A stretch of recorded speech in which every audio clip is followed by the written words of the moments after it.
Peter has a question about fruit trees that are suitable along a west-facing brick wall, so a very hot place in the garden. Good question.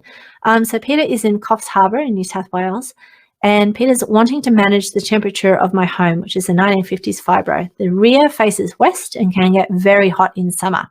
Yes, I can imagine it would. Want to plant a tree, maybe 2 up to 3 metres high, assume, to shade a bedroom and our deck to block the sun, preferably fruit producing and deciduous to allow warmth and light in winter. Ooh, okay, so Coffs Harbour, that gets fairly hot. That's definitely subtropical in my book.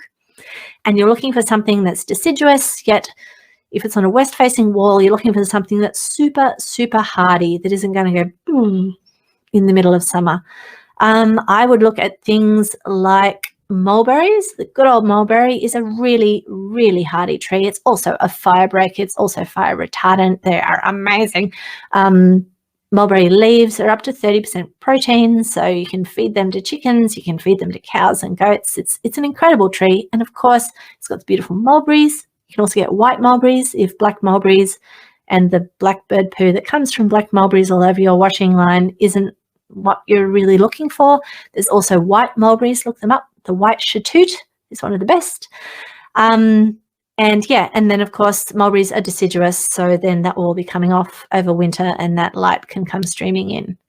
Do have a think about how important the deciduous nature of what you want is. If it's not essential, of course, you've got things like macadamias and mangoes and all the other amazing subtropical trees that you have. Lychees you might be able to get away with where you are. Not sure. Hope so. Mangosteens, custard apples. Oh, so many good options.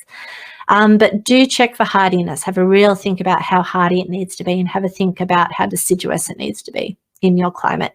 Of course, there's also vine options. There's also a whole lot of other options there, but it sounds to me like you need 3 mulberries. But that's me. That's what I would do.